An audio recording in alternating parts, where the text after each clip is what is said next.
Bien, hermanos, que Dios les bendiga. Shabbat Shalom. Saludos a la comunidad, a todos los hermanos que están viendo en este momento para comenzar este estudio que la cual el Eterno nos ha entregado bajo con mucha responsabilidad. Así que, bien, tenemos un tema muy especial el día de hoy. Permita que el bendito nos ayude, nos bendiga y sea con nosotros en este día de Shabbat. Ya estamos en Shabbat por la mañana. Vamos a entender este estudio, que la cual se retrata bajo muchas preguntas de muchas personas que un día necesitan reestructurarse en cuanto a la fe. Hemos perdido muchas cosas, hemos perdido mucho tiempo buscando información, buscando verdad en nuestra vida. Como hay gente que realmente no le interesa buscar esto. Entonces, en nuestra búsqueda, gracias al Eterno ha permitido que en este día nosotros podamos conocer, entender algo muy maravilloso, que es buscar nuestras raíces de la fe. Por algo este programa se llama Raíces de la Fe. Y queremos reencontrarnos primeramente con el cielo para que podamos darle honor aquí en la tierra. ¡Aleluya! Entonces en el día de hoy vamos a tratar este tema llamado ¿quién representa tu fe?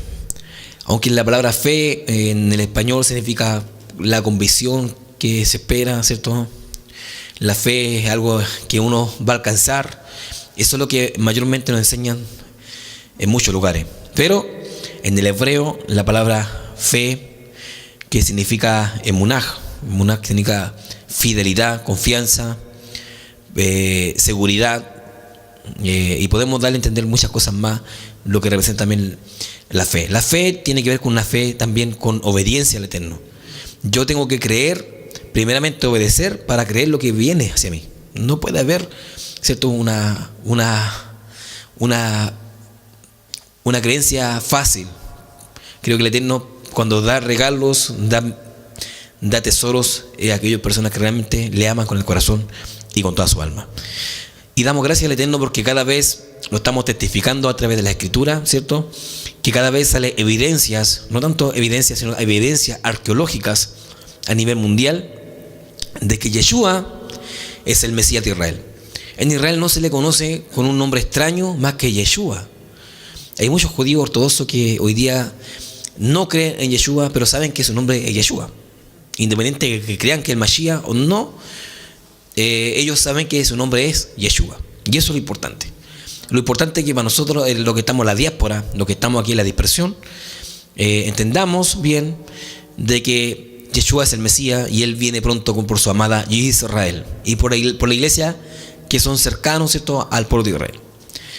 Para nosotros debe ser importante de que tanto el judaísmo ortodoxo, aquellos que todavía no creen en Mashiach, algún día le van a conocer. El trabajo es que ellos le van a conocer directamente. Nuestro trabajo es que nosotros podamos acercar a la gente al conocimiento de la Torah. Amén. Bien, hermanos, nosotros como comunidad mesiánica, porque nuestra comunidad se llama Emunah Shalom, ¿cierto? Y como comunidad mesiánica, anunciamos la palabra que fue entregada directamente ¿de dónde? Del Sinaí. Eso nótese muy bien y grábeselo en su corazón. Nosotros entregamos su palabra tal cual como fue enseñada directamente desde el Sinaí, ¿cierto? Lo malo de esto, para que podamos entender bien este tema, que después de eso cayó en las manos de los griegos, ¿cierto? Y los griegos, esta palabra poderosa la convirtió en ¿qué cosa? En una filosofía. Este tema va a ser muy importante para toda la iglesia y para las comunidades. Luego de pasar del Sinaí, ¿cierto?, que el Eterno le entregó, ¿cierto?, un tesoro intocable, un tesoro más preciado al pueblo de Israel. Lo malo que cayó después en las manos del paganismo. Y cuando cayó en las manos del paganismo, esto se convirtió en una filosofía. Filosofía helenista, griega, politeísta, que cree muchos dioses. Ahora ya saben dónde viene la Trinidad. Y la Trinidad siempre ha existido desde tiempos antaños. Ya vemos que en Egipto había Trinidad, en Babilonia había Trinidad. Usted puede estudiarlo, lo puede estudiarlo más bien, ¿cierto?, en los libros, ahora que tiene Wikipedia, usted puede estudiarlo. Y luego de esto, de que se haya convertido en una filosofía, luego cuando vino Roma a gobernar todo el imperio europeo, se convirtió en un dogma. Y ahí donde convirtió Constantino, convirtió esto en una religión única, unificando todas las costumbres de todos los pueblos, unificó y encerró bajo una religión mundial. De hecho, por eso que ellos querían callar cada lengua judía. Para los judíos ellos los mataban. Esos primeros cristianos que hoy día hablan en la iglesia eran judíos, no eran cristianos, hermanos. Ya eran judíos que creían obviamente en el Mesías y creían en la Torá. Roma quiso apagar su silencio. Roma, muchos de ellos los entregó, ¿cierto?, a los circos romanos, a los leones, fueron muchos crucificados, quemados por esta verdad, porque ellos querían silenciar la verdadera religión mundial, que es Israel, porque ellos son, ¿cierto?, propulsores de la Torá, de la fiesta solemne. Dice claramente en un libro del Antiguo Pacto: y tú, Jerusalén, dice claramente, Jerusalén, ciudad de la fiesta solemne. Y todo esto, hermano, Constantino creó y fue el primer papa, ¿cierto? Fue el primer emperador y también se convirtió a Cristo, como dice la historia. Y dice que detrás del sol vio una cruz y dice: con esta signo vencerás. Y vemos que los cruzados fueron a muchos países matando en el nombre de Cristo. Y eso es terrible, hermano, que eso lo desconocemos. Ahora la gente en este 31 de octubre le va a dar tributo a uno de estos hijos, que fue propulsor de toda la matanza de los 6 millones de judíos. Y esto yo tengo que hablarlo, ¿ya? Para que salgamos de las vendas que nos han puesto.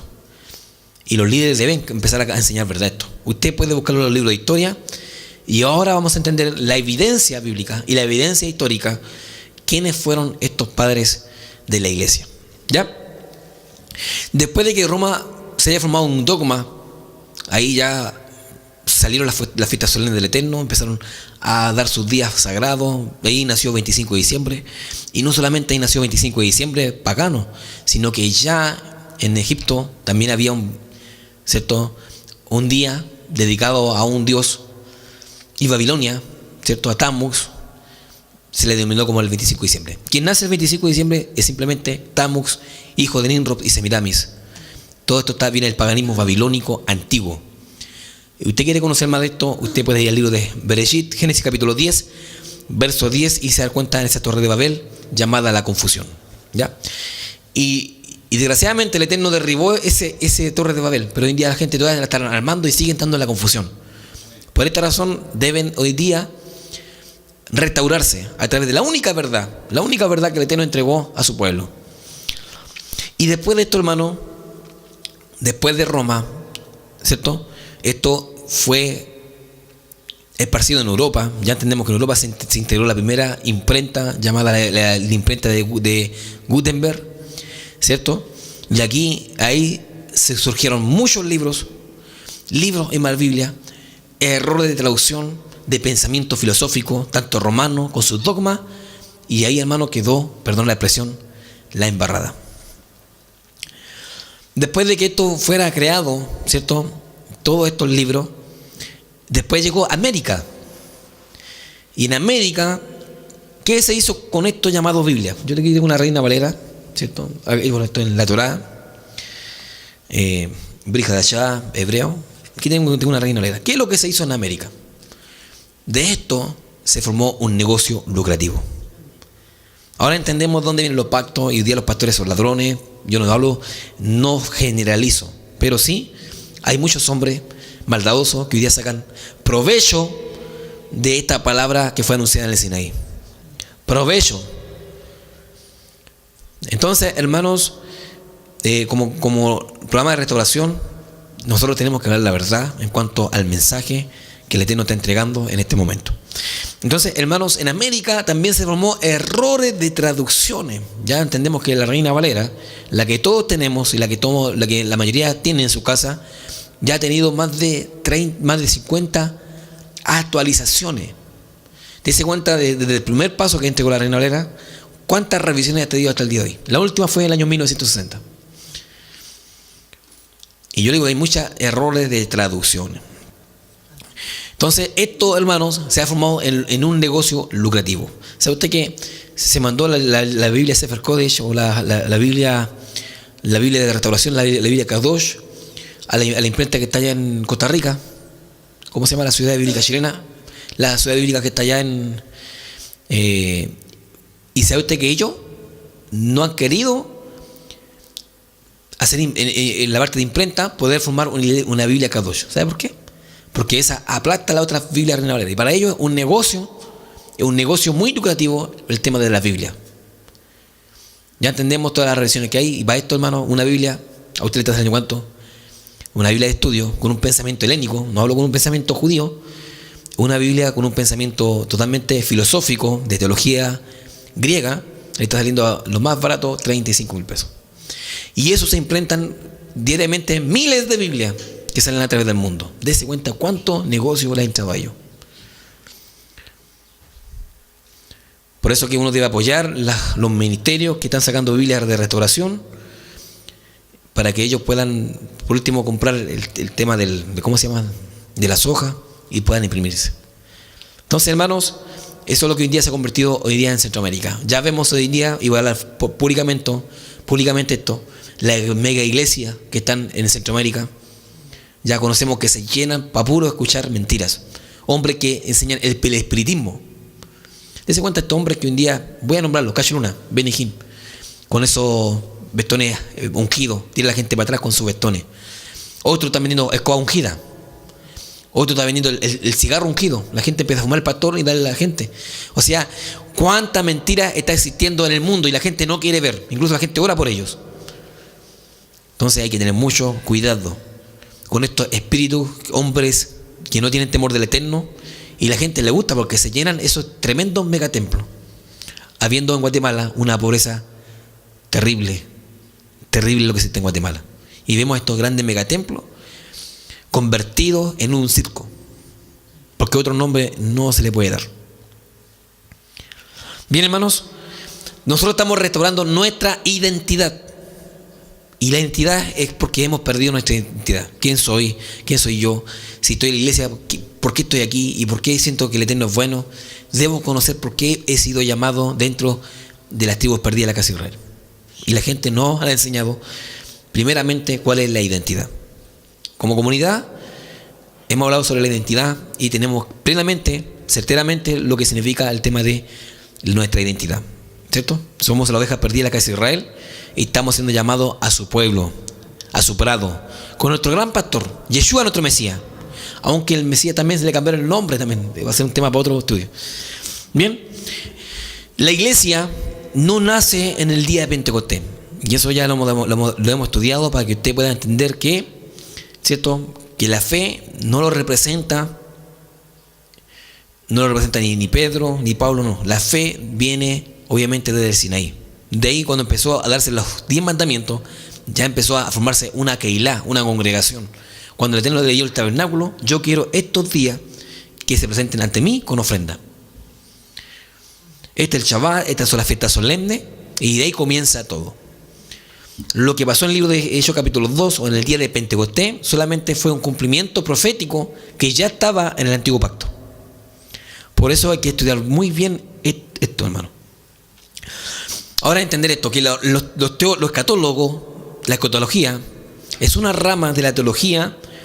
Ellos hablan, ¿cierto?, la traducción. Ellos han enseñado tantas cosas, por ejemplo, el 666, la marca de la bestia. Todo ellos lo ven como actualizado, como en este tiempo, al alcance de la mano. Para entender el tema de la marca de la bestia, para entender el tema escatológico, futurista, tanto de Apocalipsis, debemos mirar primeramente la profecía que está en el Tanaj, luego saber la simbología, y para eso debemos verlo con ojos yehudí, con ojos hebreos, para poder entender muy bien el mensaje que nos está dando el libro de Apocalipsis. Otra rama de que hoy en día está sacando mucho provecho son los escatólogos. Los escatólogos son aquellos que estudian la parte profética final. Y ahí hay una búsqueda, las personas les gusta eso. Y ellos en cada conferencia cobran, y no cobran barato, cobran caro para dar su conferencia, cuando en un pensamiento totalmente antijudío. Porque no puede entender usted el libro de Apocalipsis sin entender los evangelios y sin entender los libros proféticos. Entonces, ¿qué es lo que hace una mala traducción? ¿cierto? Una traducción que no está en el contexto hebreo trae una mala traducción. ¿Ya? Entendamos bien, muy bien esto. ¿Ya? Y esta mala traducción trae una mala interpretación. Usted, cuando tiene una mala traducción de una Biblia, usted va a tener una mala interpretación. Si usted no tiene una traducción buena para verla bien, si usted tiene una buena traducción, usted va a darle una buena interpretación bajo la lupa hebrea. Entonces, hermanos, y una mala interpretación trae consigo una mala aplicación. ¿Ya? Y una mala aplicación, queridos Sahim, queridos hermanos, ¿cierto?, trae consigo una falsa doctrina. O sea, de todo lo que estamos viendo, al final de todos los errores, tanto escatológicos, tanto de traducción, al final nos da una falsa doctrina. Llegamos al punto que al final vamos a creer en algo que no está escrito. Y cada vez nos alejamos más del Todopoderoso. Ahora, hermanos, para que podamos entender bien esto, vamos a saber por qué nosotros hemos sido tan engañados en cuanto a las traducciones. Las traducciones que usted tiene en su hogar, que la mayoría tienen, ¿cierto? Los traductores comenzaron escuchando, ¿cierto?, y escribiendo también de los padres apologistas. Y los padres apologistas, ¿cierto?, eran romanos, los padres de la iglesia. Ya eso lo vimos en un tiempo anterior. Pero se cuenta que los padres apologistas, cuando ellos empezaron a traducir los textos de la escritura, se les olvidó, escúcheme bien, vamos a la siguiente imagen, bien. Se le olvidó que esa escritura, escuche bien, que esta escritura que recibió Moisés o Moisés en el Sinaí, tenía ¿qué cosa? Una identidad cultural. ¿Ven? Tenía una identidad cultural, tenía un idioma, tenía una identidad cultural, tenía un idioma, y esa identidad y ese idioma está conectada, escúcheme bien, está conectado íntimamente a la escritura que se le dio a ellos. Entonces no podemos mirar la escritura con otros tipos de ojos, porque no vamos a entender y solamente le vamos a dar nuestra propia halajá, nuestra propia ley, o nuestra propia regla de interpretación. Entonces, hermanos, para que entendamos bien que como digo, este es el mes de la iglesia, la historia de la iglesia, vamos a entender muy bien esto, ¿cierto? No se olvide que la Biblia que usted tiene acá, ¿cierto? Pero yo estoy hablando más aquí tengo un Brit Hadashah del Nuevo Testamento hebreo, ¿cierto? Como ejemplo. Aquí tengo la escritura de Yahweh, una buena Biblia, y la mayoría que tiene en sus celulares, ¿cierto? La Biblia Kadosh, que aunque el hombre le digan que tiene una mala traducción, el hombre a veces quiere impresionar y vender sus cosas. ¿Ya? Entonces, como yo digo, lo que Moisés recibió se le olvidó a los padres apologistas, que esa escritura que se le dio a Moisés tenía una identidad cultural, tenía un idioma, y eso está conectado íntimamente a las palabras y a la escritura que se le dio a ellos. ¿Ya? A ellos. Un ejemplo, Chile tenga su propia ley, tenga su libro, y se haya expandido a otro país, y ese otro país lo entiende bajo su concepto nacional y no el concepto chileno. Entonces es imposible entenderlo así. Amén. Entonces vemos claramente que en los tiempos del exilio, y aún en los tiempos de Moshe, ¿cierto?, en los tiempos de Yeshua, y en Jerusalén, queridos hermanos, no existía, escúcheme bien, no existía la palabra cristianismo. En los tiempos de Moshe no existía la palabra cristianismo. En los tiempos de Yeshua o de Jesús tampoco existía la palabra cristianismo. ¿Ya? Y tampoco existía la palabra iglesia, ni en los tiempos de Moisés, ni en los tiempos de Yeshua o de Jesús, para que me entienda bien los hermanos, no existía la palabra iglesia. En otro estudio voy a hablar de lo que significa la palabra iglesia. ¿Ya? Como cualquier tipo de reunión. O sea, la palabra eclesía era un lugar donde se reunían hombres ¿cierto? Poderoso, hombre que hacían reunión, cualquier tipo de reunión ordinario, ¿ya? Por eso que la palabra significa Keilat, y Keilat significa congregación de santos, Kadoshim o Cajal, congregación. No existe la palabra en los tiempos del Mesías, valga la redundancia, en los tiempos de Yeshua, en los tiempos de Moshe, la palabra iglesia, ¿ya? Entonces, en los tiempos de Israel vemos claramente que en los tiempos de Israel cayó cautiva a Babilonia. Por eso estamos entendiendo bien la historia de la iglesia, ¿ya? Para que los hermanos puedan entenderlo muy bien. Entonces, ellos cayeron en los manos babilónicos en Siria, y en el año 70, avancé nuevamente la historia, dense cuenta que ellos cayeron por la desobediencia de los reyes de Israel. Israel cayó en manos de los babilonios, en el año 583 me parece. Cae en las manos de Babilonia cuando ellos tuvieron 70 años en Babilonia. Después vemos un segundo exilio que fue en el año 70 por el capitán Tito de Roma, 70 después del Mashiach, cuando Yeshua predice la destrucción del templo. Le dice a sus discípulos: no quedará piedra sobre piedra que no sea reedificada. Pasó 40 años. En esos 40 años ya sabemos el número 40 que significa, ¿cierto?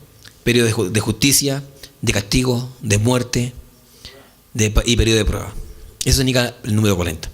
Mashiach muere en el año 30 después de Mashiach.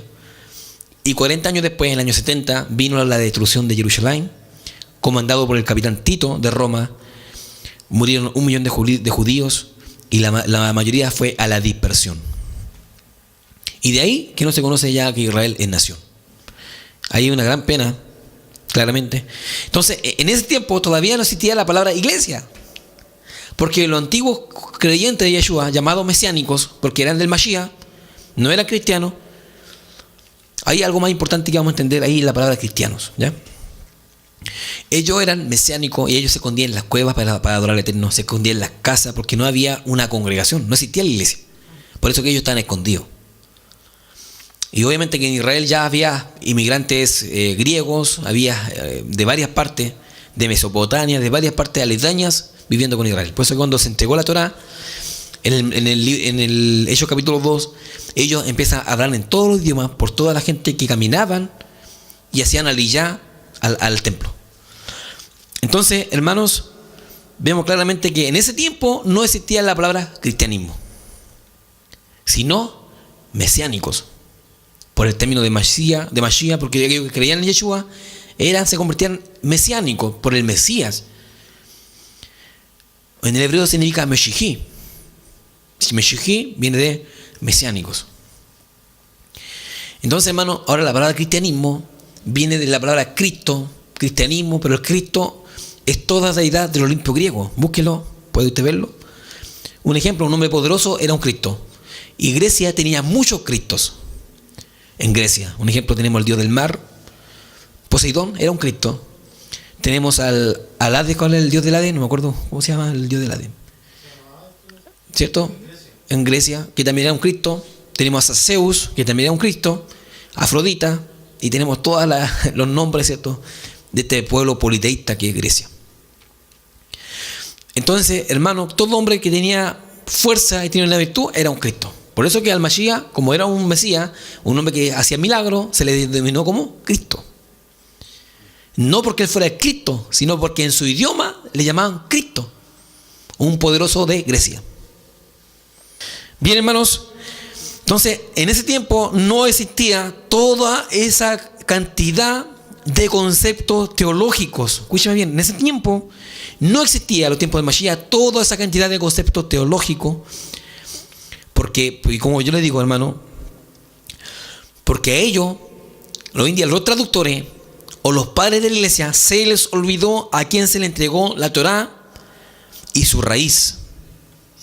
Por eso que vemos claramente que con esto surgen los teólogos como San Agustín, Tertuliano, Pantenus y Orígenes, hombres que han desvirtuado la verdad del mesianismo. ¿Ya? Entonces vemos claramente que a través de Pantenus, de Orígenes, estos filósofos, que también eran padres de la iglesia, pero eran filósofos, pero eran padres de la iglesia, ¿cierto? De ellos nacen lo que es la teología del reemplazo. Por ejemplo, Israel quedó maldecido, Y como quedó maldecido, viene la iglesia a tomar el protagonismo de Israel. Ya, eso ya lo hemos explicado. Entonces, cuando no se conoce la etimología, mucha gente comienza a pecar. Entonces, y claramente empieza a pecar por ignorancia. Termina pecando de ignorancia. Entonces, hay que entender muy bien, queridos hermanos, que como se conoce hoy como cristianismo, no comenzó como cristianismo, ¿ya? Sino que el cristianismo comenzó con un pensamiento helénico y filosófico, ¿ya? Entonces, para algo más, para terminar este punto, ya, porque quiero explicar bien, quiero terminar este punto, ¿cierto? Cristianismo, hermanos, queridos hermanos, es una mezcla de filosofía humanista y platónica. Bien, ¿quiénes eran los padres apologistas? Para que entendamos bien esto. Los padres apologistas, bien, vamos a entender bien esto ya. ¿Quiénes eran los padres apologistas? Defendieron a la iglesia de las acusaciones, elaborando así una primera teología, entre ellos el gran Orígenes, primer teólogo cristiano, San Justino Mártir, en el año 1965, y Tertuliano, en su obra apologética, contestan así las calumnias y acusaciones. Vamos a la siguiente imagen. Estos hombres están encargados de defender los intereses de la iglesia. Estos hombres hacían eso, ese era su trabajo. Fomentar el estudio de la escritura a una versión totalmente que ellos puedan entender, y fueron defensores. Ahora yo quiero explicar algo, lo que en una rama de la iglesia mamá existen ¿cómo se llama? Los jesuitas. Los jesuitas son terribles, hermanos. De verdad, ellos son como los rottweilers de la iglesia. Ellos son aquellos que buscan, y si ellos tienen que convertir a un judío, se visten como judíos el tiempo que sea, hasta convertir a un judío. Estos hombres son infiltrados, y ello tiene mucho que ver con las profecías bíblicas también que existen. Entonces, estos hombres, hermanos, eran infiltrados. Y hay que tener mucho cuidado. Por eso que hoy en día, hermanos, estamos viendo estas cosas. Los padres apologistas no queda tampoco en la dimensión de ser eximidos en esto. Ellos también defendían los intereses de la iglesia. Ellos defendían. Si tenían que defender al Papa, lo defendían. Para hacer una religión firme e inmovible. Por eso que ellos inventaron todo este tipo de teología sistemática, esta teología que hoy día separa a Israel por la mal llamada iglesia. Y ahí cometieron el error. Lo malo es que la gente no estudia más profundo para hacer un autoexamen y decir, no, esto está mal. Y tenemos que volver a la raíz hebrea de la fe. Vamos a entender la siguiente imagen. Vamos a entender el principio y origen del término teología. ¿Ya? Para mucha gente que hoy en día estudia teología. El origen del mundo griego, utilizado por Platón y poetas griegos, teología, narraciones críticas. Aristóteles desarrollaba la teología natural o teodicea. Teología es una rama de la filosofía que demuestra la existencia de Dios, conocida también como la ciencia primaria. Vamos a la siguiente imagen. ¿Qué es teología? El término teología tiene su origen en el latín teología, y esta palabra a su vez proviene del concepto griego formado por teos, que significa Dios, y logos, estudios. La teología es, de esta forma, la ciencia que se encarga del estudio de las características y propiedades de la divinidad. Por lo tanto, etimológicamente, teología es discurso o disertación acerca de Dios. Entonces, hermanos, la teología ha olvidado esto, hermanos. Un ejemplo, para poder estudiar teología, usted tiene que estar por lo menos 4 o 5 años en la universidad, pero usted no va a estudiar nada de lo que significa raíces hebreas.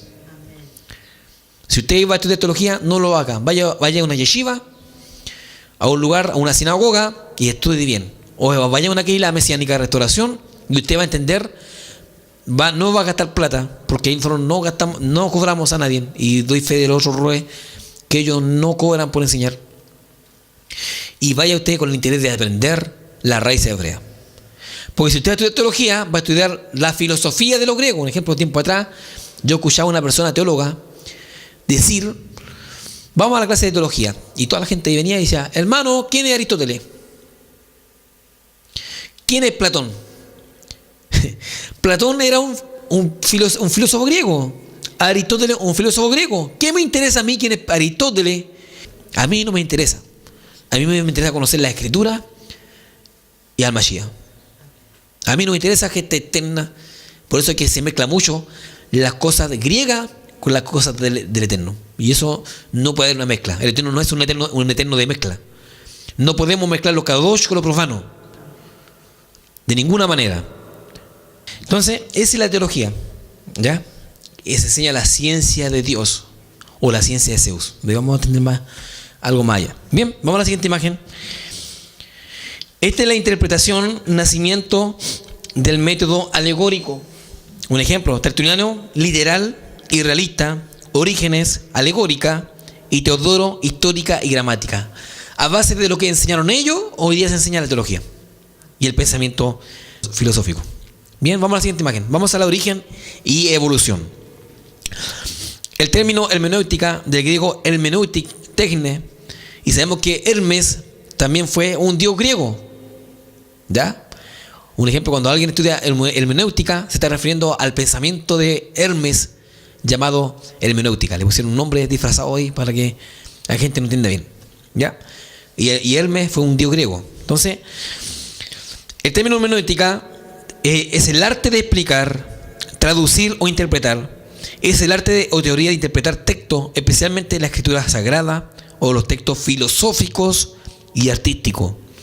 Se considera que el término deriva del nombre del dios griego Hermes, el mensajero, al que los griegos le atribuían el orden del lenguaje y la escritura y consideraban patrono de la comunicación y entendimiento humano.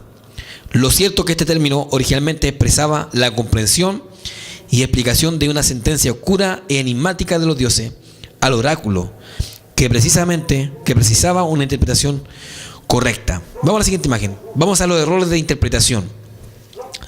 El método alegórico. Una alegoría es una metáfora extensa y fue introducido en el año 185 al 254 después de Mashiach, y este método es totalmente negativo. Un ejemplo, pasa por alto la historia del texto hebreo. Estos son los errores de interpretación que tuvieron estos filósofos o padres de la iglesia. Ellos pasan por alto la historia del texto hebreo, carece de control para establecer una interpretación objetiva. O sea, ya entendemos por qué hoy en día desconocemos tantas cosas, y cuando la gente escucha esta palabra del hebraísmo, la gente piensa, oh, qué lindo. ¿Por qué? Porque no se habían encontrado con estas cosas maravillosas.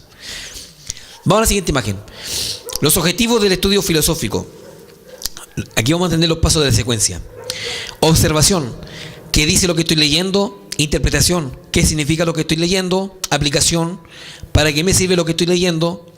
Usar herramientas de estudio. Un ejemplo, hoy día ya se usa ¿qué cosa? Concordancia, diccionario bíblico, manual bíblico, atlas bíblico, interlineal griego. Entonces a la gente ya hoy en día, esta cosa te aleja más del hebraísmo, porque la concordancia que está en la escritura o la concordancia que tiene la Biblia es un pensamiento totalmente helénico.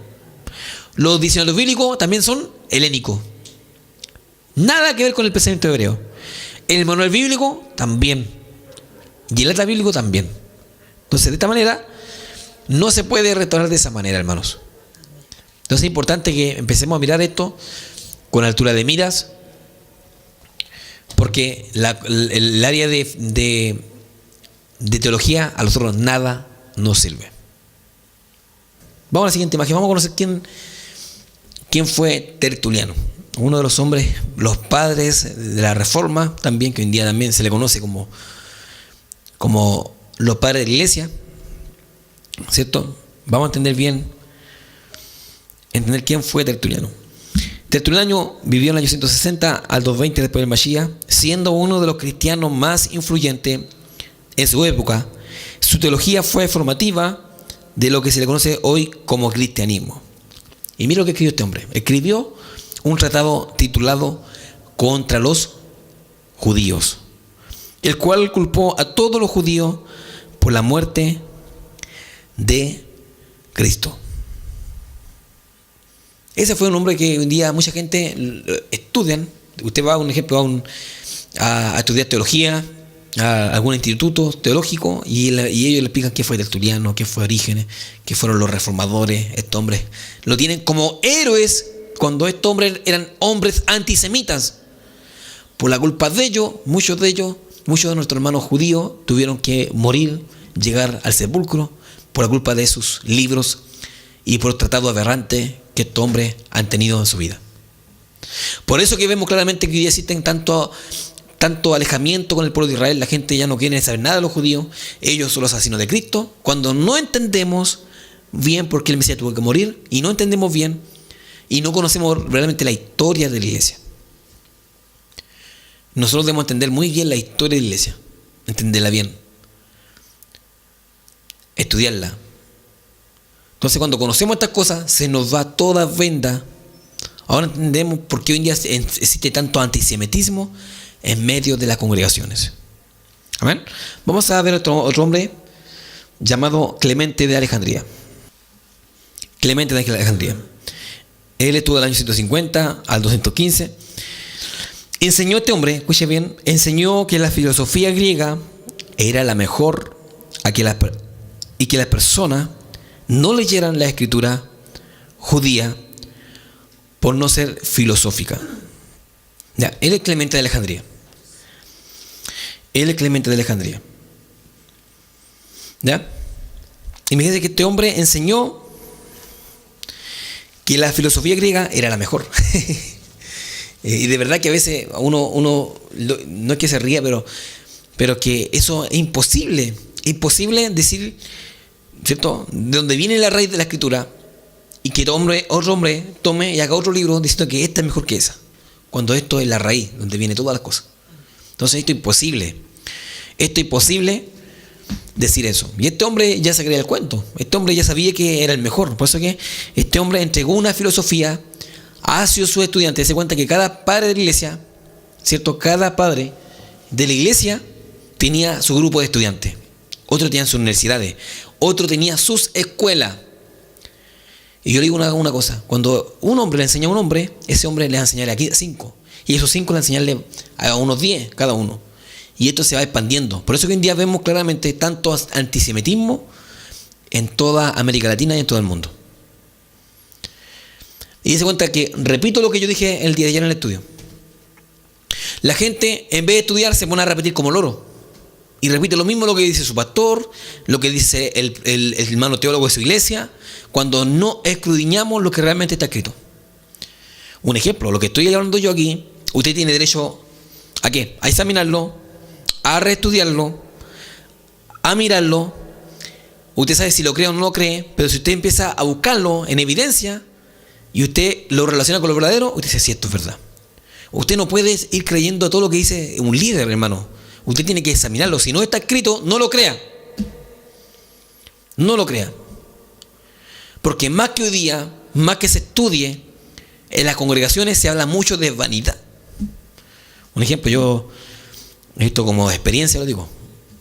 Cuando el pastor le da la oportunidad para predicar a un hermano o una hermana, la hermana lee solamente un texto y después empieza a hablar de su vida y termina hablando de su vida y después dice, esta es la palabra del Señor. Y de verdad que eso, hermano, eso no es imposible que pase en una congregación. El líder tiene que tener bien puestos los pantalones y saber a quién darle una predicación para la alimentación de todas las personas que están escuchando la palabra, hermano. Por esta razón que cuando la gente no estudia, no le dé oportunidad para predicar. ¿Por qué? Porque no se la merecen. Las personas que están a cargo de la predicación o coordinación deben estar preparadas en cualquier momento con un mensaje bien estudiado, bien relacionado, y que primeramente que el mensaje sea para el predicador y después para la iglesia. A veces tomamos los altares para hablarle al hermano que está allá y al hermano que está acá. Eso, hermano, eso es malo. No podemos tomar el lugar más santo que puede tener una congregación y hablarle haciendo un mensaje personal para el hermano que tú le tienes mala. El Eterno algún día te va a tomar cuenta por cada palabra que has hablado desde el altar. Como digo, estos hombres, hermanos, cometieron el error de enseñar una falsa doctrina. Bien, hermanos, vamos a entender quién fue Jerónimo. Jerónimo. Jerónimo fue otro reformador bíblico. Para que usted, yo le estoy dando la evidencia con historia y su base teológica, ya, para que podamos conocer bien de dónde viene todo lo que usted hoy en día escucha y todo lo que usted habla sin saber quiénes fueron estos hombres, ¿ya? Jerónimo fue quien hizo la primera traducción de la Biblia al latín, conocida como la Vulgata, la versión oficial del catolicismo romano. Enseñaba que los judíos eran incapaces de entender la escritura y que debían ser duramente perseguidos hasta que forzados a confesar la verdadera fe. Jerónimo fue contribuyente a la idea de establecer el reino espiritual por medio del Mashiach y por medio del imperio y por medio de la iglesia romana. Este fue otro, bueno, yo estoy dando algunos reformadores, ¿cierto? Porque hay muchos más. Y por un tema de tiempo, porque después viene otro tema llamado ¿Quién fundó tu religión? Parte 1 y parte 2, y vamos a entender otra cosa más importante. ¿Ya? Hoy día el tema se llama ¿Quién representa tu fe? Para mí, Jerónimo no me representa. Para mí, Clemente de Alejandría no me representa. Para mí, Tertuliano no me representa. Para mí, Martín Lutero no me representa. A mí quien me representa es Mashiach. Y su nombre hebreo es Yeshua. Y le hemos día cambiado el nombre y hemos aceptado los nombres. Y muchos pueden decir, pero que yo fui sanado en el nombre de Yeshua, el nombre de Jesús. Está bien. En la misericordia, el Eterno sí te ha sanado en los tiempos de ignorancia que hemos tenido. Pero los tiempos de ignorancia se están terminando, hermanos. Porque todo se está sabiendo ahora. Entonces, mis queridos hermanos, lo que estamos haciendo este día, que ¿quién realmente te representa? A través de tu Dios, tú debes entender que ninguno de estos hombres te representa. Vamos a entender, Jerónimo, imagínense que este hombre enseñó que la teología de ellos, ¿cierto? Que los judíos eran incapaces. Dese cuenta que él escribió una traducción llamada la Vulgata, y esa Vulgata la tradujo como una de las buenas fuentes, diciendo que esa traducción que él tiene dice que los judíos no podían interpretarla porque eran incapaces. Entonces, aquellos que no se volvían a esa Biblia y a su interpretación debían ser perseguidos. Y los judíos fueron perseguidos por las palabras de este hombre, por este llamado Jerónimo, ¿cierto? Y dice claramente que ellos debían ser duramente castigados, forzados, ¿cierto? Hasta que ellos podían volver a la verdadera fe. Por eso que le digo yo, a través de muchos hombres que usted está viendo aquí, a su aplicación filosófica, mucha sangre inocente fue derramada por medio de esas palabras. Una, porque la gente que no tenía conocimiento, antiguamente la gente no leían, eran pocos los que estudiaban. Antiguamente los que más estudiaban tenían más dinero, tenían más llegada a poder estudiar. Antiguamente había mucha gente que no entendía la letra, había mucha gente que no sabía leer. Por eso que cuando ellos querían conocer de Dios, ellos interpretaban la Biblia a su manera y eran engañados. Mucha gente entregó sus casas, entregó su tierra por la ignorancia de no saber leer. Entonces, y hoy en día la gente pierde su tiempo en otras cosas, menos en aprender a conocer la Torah. Bien, vamos a entender quién fue el otro padre apologista llamado Martín Lutero. Y aquí esto, me acuerdo que el año pasado, mis queridos hermanos, el año pasado cuando hablé parte de esto, en el canal, a los 2 días después me borraron el video. Facebook me borró el video. Esperemos que este día, ¿cierto?, no sea así, que me lo borren, pero antes de que lo borren yo voy a guardarlo y lo voy a subir de nuevo. Así. Bien, mis hermanos, tenemos a Martín Lutero. Martín Lutero, líder de la Reforma Protestante, fue un monje católico, escuche bien, no fue cristiano, fue un monje católico. Se le denomina como Agustín, nacido en Nijmegen el 10 de noviembre del año 1483, preocupado siempre por la salvación del alma. De regreso a Gutenberg, se doctoró en teología y el 18 de octubre del año 1512, aunque en su obra demuestra el enorme desapego que sintió por su filosofía y la teología escolástica imperante en su época. Apenas se interesó por los grandes pensadores del siglo VIII, Tomás de Aquino, San Buenaventura o Juan Duns Scoto, aunque exploró con apasionada intensidad la Biblia y algunos escritos de San Agustín de Hipona. Él se inspiró bajo esos escritos de otro reformador llamado San Agustín de Hipona. Y digo, hay muchos reformadores. Yo aquí le estoy solamente viendo uno de los más influyentes. Me acuerdo que la semana antepasada vimos sobre Orígenes. ¿Quién fue Orígenes? Él fue el que causó el despliegue de Israel, separó la iglesia de Israel. Y este hombre interpretó Orígenes de que Israel ya no es la iglesia, la esposa del Mesías, sino que es la iglesia. Y tantas cosas más. Vamos a la siguiente imagen. Martín Lutero, inspirado obsesivamente por unas palabras de San Agustín, lo que la ley pide, lo consigue la fe. Escucha bien, estas palabras fue lo que dijo San Agustín. Lo que la ley pide, lo consigue la fe. Redactó sus célebres 95 tesis contra la venta de indulgencia y las clavó con determinación en el sitio más visible de la ciudad, en la puerta del pórtico de la iglesia de Todos los Santos de Gutenberg, el 31 de octubre del año 1517. Ahora entiendo por qué hoy día el día de la iglesia evangélica es el 31 de octubre, ¿no? Ahora entiende por qué, ¿o no? Ahora entendemos por qué hoy día, no porque el hombre quiso que el 31 de octubre sea el día, sino porque Martín Lutero escribió ese día las 95 tesis en contra de la Iglesia Católica en toda la indulgencia. En un día del año 1517, el 31 de octubre. Ahora entendemos que en ese pensamiento todavía no es que Martín Lutero fue cristiano, Martín Lutero seguía siendo católico. Lo que sí estaba en contra de las cosas y de la indulgencia, lo malo que hacía la Iglesia Católica, pero él siguió siendo católico. Por algo después, la religión le regaló una universidad. Si él fuera cristiano, ¿usted cree? O él hubiese sido evangélico, ¿usted cree que la Iglesia Católica le hubiese regalado una universidad? Porque sigue siendo parte de ello. De hecho, los católicos, hoy día la Iglesia, todavía ellos llaman a los evangélicos los hermanos separados. ¿Por qué piensa usted que se les domina a ellos como los hermanos separados? Porque son los mismos, pero se separaron. Nada más que eso. Y dése cuenta que la misma logística operacional es lo mismo. Creen en Jehová, creen en Jesús, creen en el Espíritu Santo, celebran la misma fiesta. La Santa Cena justo en la fecha que los católicos exponen en su calendario. Celebran Navidad en el 25 de diciembre, el nacimiento de Jesús. Tal como los católicos se les denominó porque ellos arrastraron el nacimiento de Tammuz para el 25 de diciembre. Mashiach, el Mesías judío, nace en una fiesta de tabernáculo, cae en septiembre. Pero ellos celebran lo mismo, en la misma logística operacional, con los mismos nombres. Un ejemplo: obispo, arzobispo, diáconos, presbítero.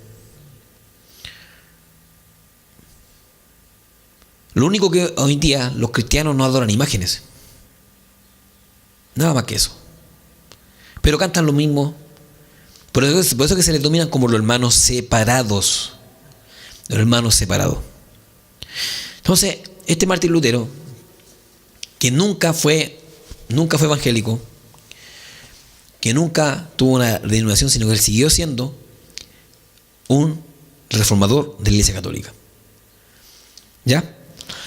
Pero hoy en día, mucha gente hoy en día dicen, bueno, él trajo el evangelio. Eso no es así. ¿Ya? Eso no es así. Vamos a conocer a otro hombre llamado Agustín de Hipona. ¿Ya? A este hombre fue lo que siguió Lutero, fue a este hombre llamado Agustín de Hipona, para que entendamos muy bien por qué lo siguió tanto. Él comenzó el año 354 al 430 después de Mashiach. Se dice que el más importante teólogo, ¿se cuenta quién escuchaba? Lutero. Martín Lutero escuchaba a este hombre, Agustín de Hipona. Se dice que el más importante teólogo del cristianismo, y usó el método alegórico de Orígenes. Ahora, Orígenes, ya sabe quién fue Orígenes. Un hombre, valga la redundancia, que él hizo una teología totalmente de reemplazo dispensacionalista. Por eso que un día muchos líderes dicen hoy día, no, que Israel ya no existe, somos la iglesia de Cristo, es porque ellos escuchan Orígenes, escuchan a Agustín de Hipona, ellos son sus dioses. Nada más que eso. Yo no puedo creerle a estos padres apologistas, ¿sabe por qué? Porque Mashiach me dice, yo no he venido a abolir la ley, vine a cumplirla. Y aunque pasen el cielo y la tierra, aunque pasen los Shamaim y los Aret, ni una Yot, ni una J, ni una Keter, ni una tilde pasará de mi ley. Yo sigo al gran rabino Mashiach y no sigo a estos hombres porque ellos revolvieron todo como una ensalada. Sigamos conociendo quién es Agustín de Hipona. 2. Dice, usó el método alegórico de Orígenes en una de sus obras, La ciudad de Dios, y explicó que el reino literal prometido de Israel bajo el Mashiach debía ser entendido solamente en una forma espiritual. ¿Se da cuenta que no tiene nada que ver? Siempre separamos al mundo judío, separando el modo como debe ser, a lo real, a algo imaginario. Ahora entendemos de dónde viene la palabra donde dice, sí, pero somos el Israel espiritual. Ese es un término alegórico que mucha gente piensa. Somos el Israel espiritual. Y como somos el Israel espiritual, vamos a volar al cielo y estaremos en lo celestial. Y realmente enseñamos esto y nos quedamos con esta mentira que los hombres hoy día nos enseñan. Bien, volvamos a Lutero. Vamos a la siguiente imagen. Pero el reformador alemán tiene otra faceta menos conocida, o más bien que tratan de ocultar sus seguidores. Escúcheme bien. Queremos conocer la 95 tesis de Lutero, pero no conocemos verdaderamente la vida de cómo llevó a este hombre a llevar a ser causante de los 6 millones de judíos muertos en el holocausto, tanto ancianas, hombres, mujeres, niños, madre que llegaba con su guaguita en su vientre y eran muertas, acribilladas, muertas, asesinadas con pistola, con balas, otros en la cámara de gases, otros quemados, bajo la tesis de este hombre impostor que estamos conociendo ahora, y que la gente lo idolatra como el reformador de la iglesia evangélica, y hacen pancarta, y el 31 de octubre todo hacen una marcha a favor de Lutero. Yo le pido a toda gente que en este momento me está escuchando, con mucha responsabilidad, no conozca bien la vida de este hombre y lo que hizo, y no vaya a idolatrarlo en las calles el día del 31 de octubre. Por favor, tengamos por último un día de silencio por amor a los 6 millones de judíos. Y de verdad esto lo digo con mucha responsabilidad. Usted estúdielo, véalo. Usted a lo mejor no me va a creer a mí. Bien, no importa que no me crea. Pero estudie la historia. La historia usted no puede falsificarla. La historia va a estar siempre. Pueden pasar 1000 años y la historia se repite. Y usted va a seguir viendo la misma historia. Si usted es verdadero, usted va a estudiar lo que estoy diciendo yo y no va a criticar, porque usted es verdadero, no va a criticar, sino que usted va a escuchar y va a buscar. Y va a indagar. Y cuando usted haga su examen de lo que usted buscó o lo que indagó, usted va a tener un veredicto y va a saber ahí bien quién fue malo y quién fue bueno. Pero saquemos un poco la flojera y busque. Denle un tiempo a la búsqueda. Si es verdad lo que yo le estoy explicando o no. Yo sé que después de este mensaje, a mí por todos los programas televisivos me van a hablar contra, van a decirle que yo soy lo que digan no me interesa. Pero lo que usted debe entender es la verdad. Para mí es que usted sepa la verdad. ¿Ya? Entonces, no hemos visto la faceta de este hombre bien. Debemos conocerla bien. ¿Quién fue este hombre? Vamos ahí mismo. Bueno, ya. Dice, pero el reformador alemán tiene otra faceta menos conocida, o más bien que tratan de ocultar sus seguidores. Su más profundo y visceral antisemitismo, escuche bien, siempre se trató de tapar esta faceta justificándolo con frases de tipo teológico, como tratando de bajarle el tono a su odio hacia los judíos. Tampoco se podría decir que los escritos eran antiguos y que su forma de ser había cambiado por la tolerancia y el amor al prójimo. Una vez ya fuera de la Iglesia Católica, ya que su escrito antijudío llamado El Judío y sus mentiras fue escrito en el año 1543, ya sobre el final de su vida. Vamos a la siguiente imagen. Y vamos a ver las frases de su libro, frases de Lutero en su libro. En el libro sobre los judíos y su mentira, publicado en el año 1543, escribió salvajemente, escuche bien, salvajemente, que debían realizarse contra los judíos acciones como quemar la sinagoga. Punto 2, destruir sus libros de oración. Punto 3, prohibir predicar a los rabinos. Punto 4, aplastar y destruir sus casas. Punto 5, incautarse sus propiedades. 6, confiscar su dinero y obligar a esos gusanos venenosos a realizar trabajos forzados o expulsarlos para siempre. En eso significa la muerte. Y mira lo que dice en uno de sus libros que él originó. Dice: los judíos son pequeños diablos condenados al infierno.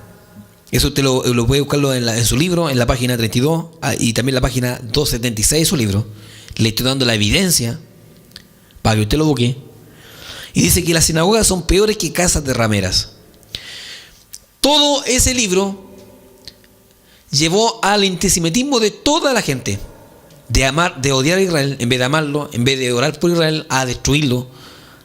Por eso que Hitler, con toda la maldad que hizo antes de matar a los judíos, porque él empezó a tomarse de todos los imperios, de todos los países. Entonces él de alguna manera quería pedir el perdón al Eterno cuando se enfocó en los textos de Lutero. Entonces, con matar a los judíos, él estaba haciendo un favor a la iglesia y le estaba haciendo un favor a Dios. Un ejemplo, Hitler dijo: ellos son los asesinos de Cristo, por lo tanto yo de alguna manera voy a hacer justicia. Por eso vemos hoy día, porque otra cosa, en Alemania, cada judío tiene la bendición arónica, una bendición especial. Un judío siempre sale enalteciéndose, siempre le va bien. Por eso que en Alemania la mayoría de los mejores doctores eran judíos, los mejores abogados eran judíos, los mejores comerciantes eran judíos. Y no solamente ahí, en Polonia y en todo alrededor, los hombres más exitosos eran judíos. Entonces, bueno, ¿qué está pasando aquí? Con Alemania, ¿qué está pasando con esto, con nuestro pueblo? Que siempre los judíos eran los mejores en todos lados. ¿Sabe por qué? Porque ellos vienen con la bendición abrámica, con la bendición de Jacob. Dese cuenta qué pasaría si en Estados Unidos no hubiera ni un judío. Imagínense, hermano. Entonces, hermanos, estamos viendo aquí esta frase, y la quiero repetir de nuevo. ¿Ya? Lo quiero repetir de nuevo. Dice, frases de Lutero en su libro. En el libro sobre los judíos y su mentira, publicado en el año 1543, escribió salvajemente que debían realizarse contra los judíos acciones como: punto 1, quemar las sinagogas; 2, destruir sus libros de oración; 3, prohibir predicar a los rabinos; 4, aplastar y destruir sus casas; 5, incautarse sus propiedades; 6, confiscar su dinero y obligar a esos gusanos venenosos a realizar trabajos forzados o expulsarlos para siempre. Los judíos son pequeños diablos condenados al infierno y las sinagogas son peores que casas de ramera. Eso es lo que escribió el reformador llamado Martín Lutero. Vamos a la siguiente imagen, hermano. Hitler se inspiró en su libro para realizar el holocausto más grande y más terrible de los 6 millones de judíos.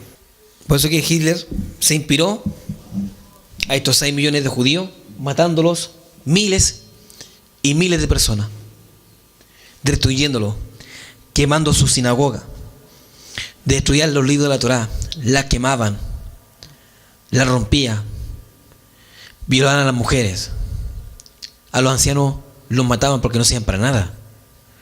Aquellos que iban en las grandes filas de los trenes, ¿cierto? A esos hombres llegaban, iban directo a las cámaras de gas, a estos ancianos, a las ancianas, aquellos que no podían trabajar, al tiro. A los niños también a ellos los llevaban a la cámara de gases. Y le decían, anda a bañarte, vamos a la ducha. Y esas duchas, había en forma de ducha, pero eso, cuando lo encerraban a todos desnudos, en medio del yeto, empezaban a salir gas, y ese gas lo mataban a ellos. Después los llevaban, confiscaban sus carteras, sus casas, sus joyas.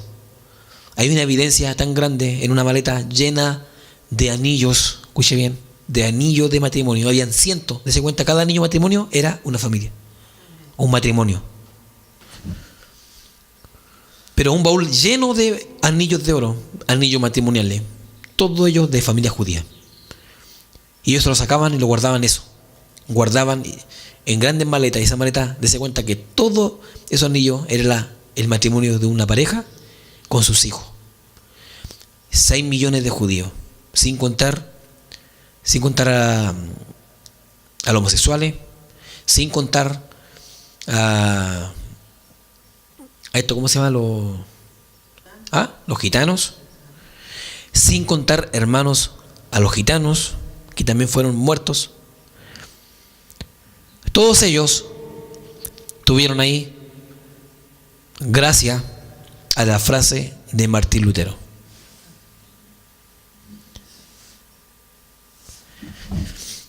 Por eso, hermanos, que es importante que la gente empiece a volver a raíces hebreas. No escuche a ningún padre apologista. Empiece usted a buscar los verdaderos rudimentos teológicos que están escritos en la Escritura. La restauración es una evidencia importante que en este día estamos viendo. Y esto es una gran pena. Lo que usted está viendo, este video, es algo real. Por eso que normalmente se recuerda y dicen ni una más, ni una menos. Así como también dicen las mujeres, ¿cierto? Ni una menos. Que nunca más pueda existir el holocausto en nuestras vidas. Bien, hermanos. Bien. Por eso, hermanos, que nosotros debemos tener mucho cuidado a quién estamos escuchando. Nosotros somos responsables de nuestra salvación. Y si usted sigue escuchando a gente como esta, a que dice claramente que Israel fue abolido, que Israel ya no existe más, o usted está escuchando simplemente palabras de pensamiento de estos padres de la apologista. Por esta razón, hermanos, debemos retornar a la raíz hebrea de la fe. Aquí lo que dice Números capítulo 15, verso 15. Yo digo con estas palabras que Yeshua no estableció ni una religión o una nueva religión. Yeshua nunca mandó a que pueda haber otra religión. Números capítulo 15, verso 15 dice así: un mismo estatuto tendréis vosotros de la congregación y el extranjero que con vosotros mora. Será estatuto perpetuo por vuestras generaciones, como vosotros será también el extranjero. Vamos a la siguiente imagen. Mateo capítulo 5, verso 17. No penséis que he venido para abrogar la ley o los profetas. No he venido para abrogar, sino para cumplir. Porque de cierto os digo que hasta que pasen el cielo y la tierra, ni una jota ni una tilde pasará de la ley hasta que todo se haya cumplido. De manera que cualquiera que quebrante uno de estos mandamientos muy pequeños, así enseña a los hombres, muy pequeño será llamado en el reino de los cielos. Y cualquiera que los haga y los enseñe, este será llamado grande en el reino de los cielos. Esta es palabra viva, hermanos. Mashiach, Yeshua, o Jesucristo, como la mayoría le conoce, no vino a la tierra a establecer una nueva religión, sino que Él vino a que podamos restaurarnos. Y Él quiere que en este tiempo se restaure las raíces hebreas de la fe. Por eso que la gente ya termine de guardar fiestas paganas, termine de celebrar cosas paganas que son dedicadas al mismo paganismo. La gente debe guardar las fiestas solemnes que están escritas en Levítico 23. Y Yeshua lo reafirma, que Él no vino a abolir los mandamientos de la palabra. Por eso que hoy en día mucha gente dice que Pablo habló de cristianismo, Pablo, ¿sabe usted que las cartas de Pablo son tan controversiales que a veces la gente no entiende la carta de Pablo? Por eso queremos entender muy bien esto, que Pablo fue un rabino que solamente creyó a Mashiach, pero él siguió guardando la fiesta y la Torá. Mire, lo invito al libro de Hechos capítulo 24, verso 14.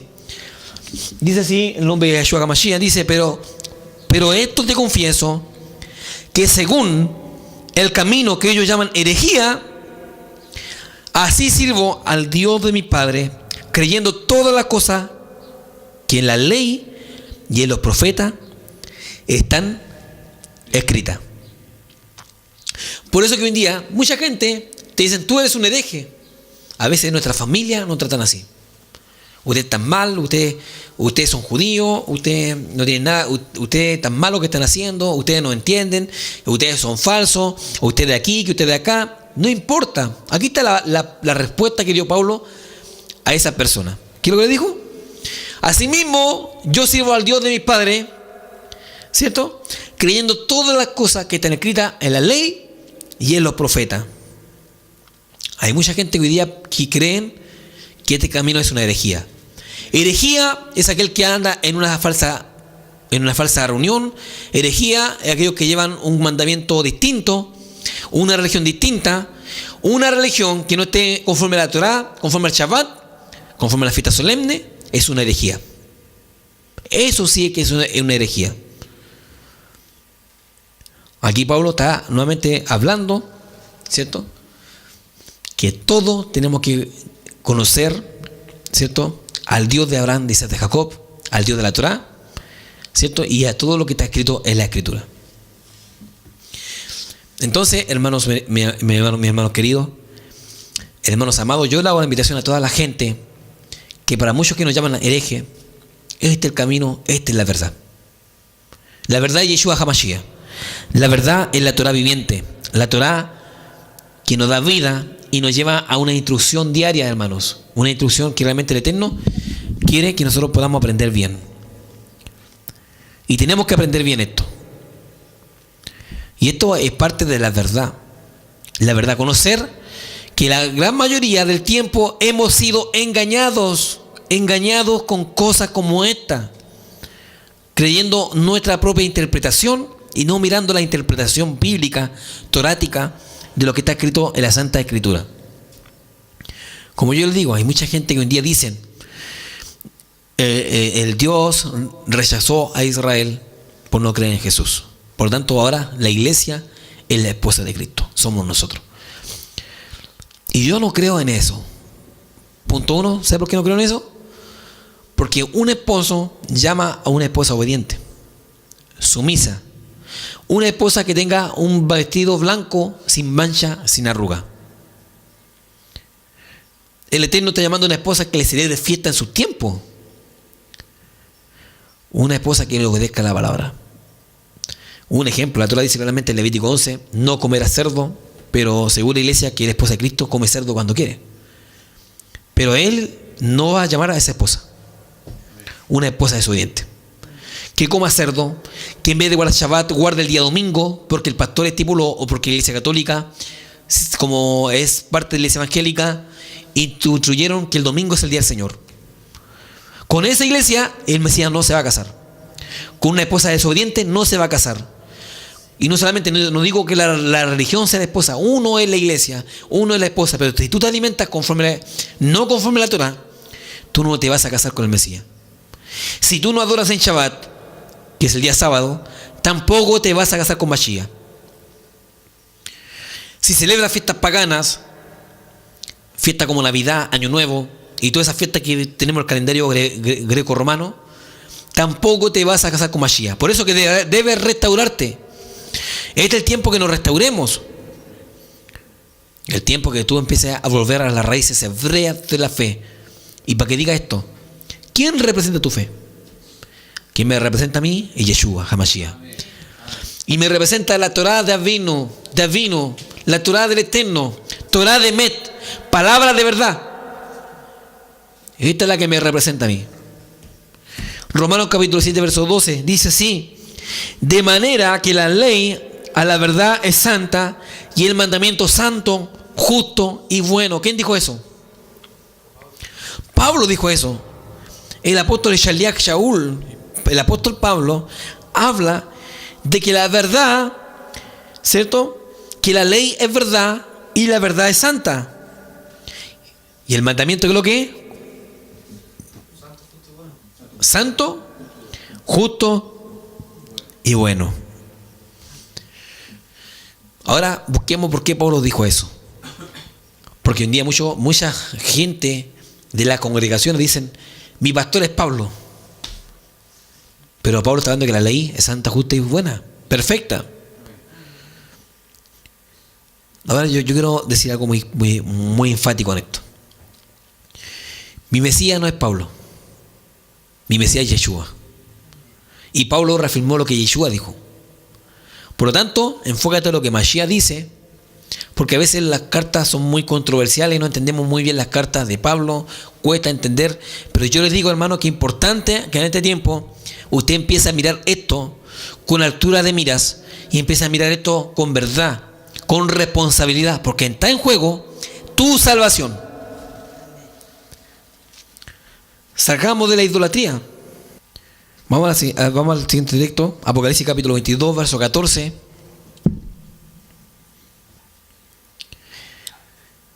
Y aquí vamos a ver dos traducciones, ¿ya?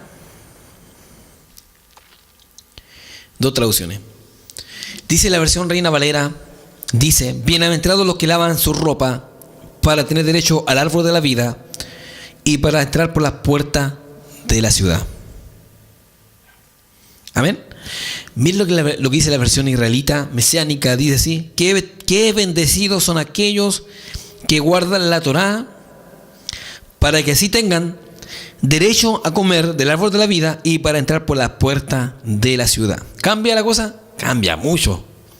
Y estos son uno de los traductores que dice claramente que bienaventurados son aquellos que lavan su ropa. Pero miren lo que dice la versión, que bendecidos son aquellos que guardan la ley. Eso lo dice el libro de Apocalipsis. Por eso que dice, nosotros si tuviéramos una traducción buena, una Biblia de restauración, entenderíamos que guardar la Torá no es cualquier cosa. La Torá es eterna. La Torá es para siempre. Invitamos a todas las comunidades esto que empiecen a amar al Eterno y a guardarse. Amén. Que el Eterno le bendiga mucho, el Eterno le guarde. Pero esto es importante que usted deba entender muy bien. Porque uno debe guardar los mandamientos. Empieza a guardar Shabbat. Empieza a consagrarte. Empieza a guardar fiestas solemnes. Empieza a congregarte en una comunidad de restauración donde el Eterno te está llamando en este tiempo. Que conozca las verdaderas raíces hebreas de la fe. Y para conocer a Yeshua, debemos conocerlo de un texto totalmente hebraico y no griego ni romano. Para que conozcamos muy bien al Mashiach. Bendito es el Eterno de los de Israel por siempre y para siempre. Entonces hacemos la invitación a todos los hermanos, más que esto, más que seguir costumbres paganas, seguir costumbres cristianas, debemos sacar la venda de nuestros ojos y entender que quien te salva, el único que se merece el homenaje ese día es el Eterno. Y Yeshua, nadie más, solamente Él se merece todo todo nuestro homenaje diariamente. Y no idolatremos a hombres que por la historia conocemos de que fueron malos. Bendito es el Eterno. Bien, hermanos, doy gracias al Eterno por este tiempo que me da el Santo y Bendito para estar con ustedes. De verdad que hemos entendido en parte hoy día quién fundó tu religión. ¿Ya? La pregunta, ¿quién representa tu fe en este momento? El Yeshua, el Mesías. Él debe representar tu fe. Nadie más. Solamente Él debe representar tu vida. Nadie más. Aquí ni un hombre, ni este hombre que ya está muerto, ni sus escritos, hermanos. Solamente el Eterno debe representarte. Ahora tú debes representar al Eterno. ¿Y cómo tú lo representas? ¿Enseñando fábulas y costumbres de hombres? No. Por eso es que el Eterno le dijo claramente a Juan el Bautista, ¿cierto? Cuando se presentó Juan el Bautista delante de los rabinos, ellos le dijeron, ¿tú eres el Mashiach? Y el que dijo, no. Yo no soy digno ni siquiera al que viene tras mío de desatar sus sandalias. Yo bautizo con agua, pero él bautiza con fuego. Yo soy la voz que clama en el desierto. Y vengo a preparar el camino al Adón. Significa que yo debo representar lo correcto en esta tierra. Yo tengo que representar lo verdadero, lo bueno. Por lo tanto, yo no puedo representar al Eterno con cosas humanas ni con cosas que no están escritas. Si yo hablo estas cosas porque yo represento totalmente la fe de Tertuliano, la fe de Orígenes y la fe de este hombre, ¿cómo se llama? ¿Que mató a los judíos? ¿Ah? De Lutero. De ese pensamiento que Lutero escribió, y desde cuenta que la gente le rinde honores, lo dibujan, le andan pancarta en esta marcha del 31 de octubre para hablar de Lutero. Y de verdad que a mí no me representa Martín Lutero. Ninguno padre apologista me representa. Solamente me representa el Mashiach, y yo debo representarlo aquí en la tierra al Eterno y su Torah.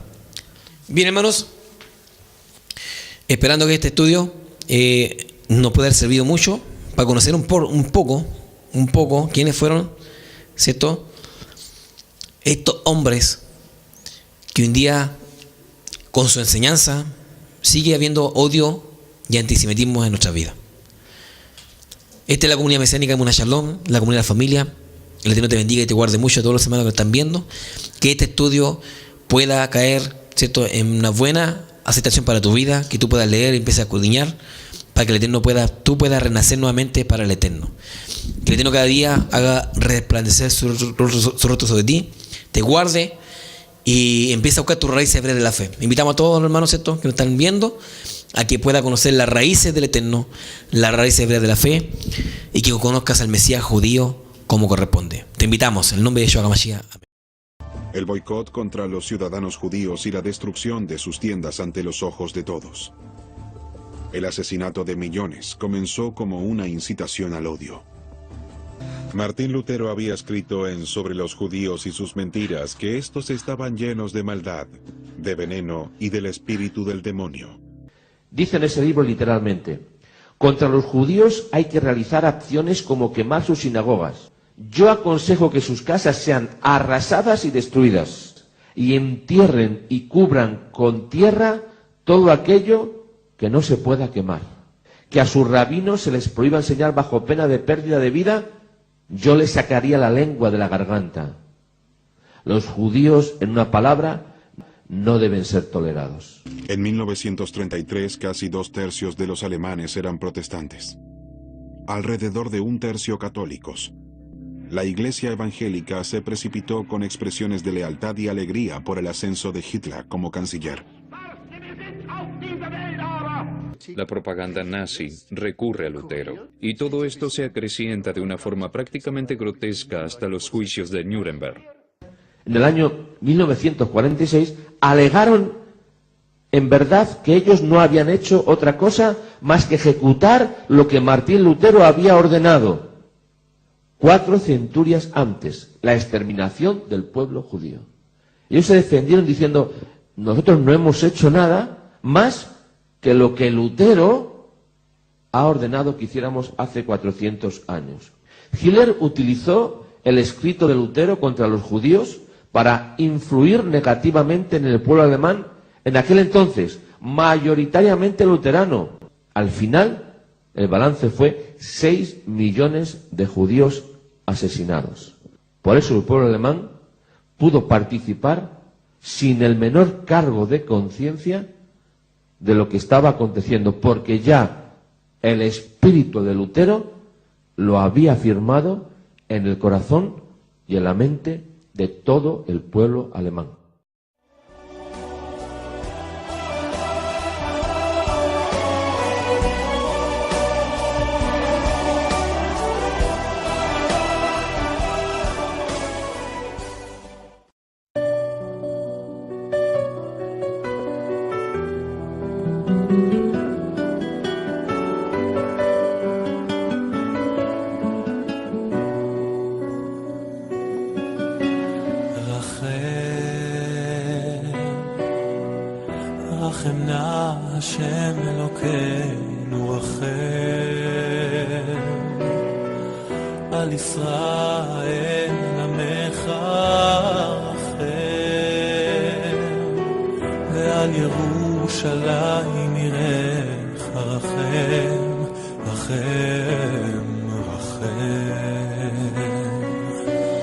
רחם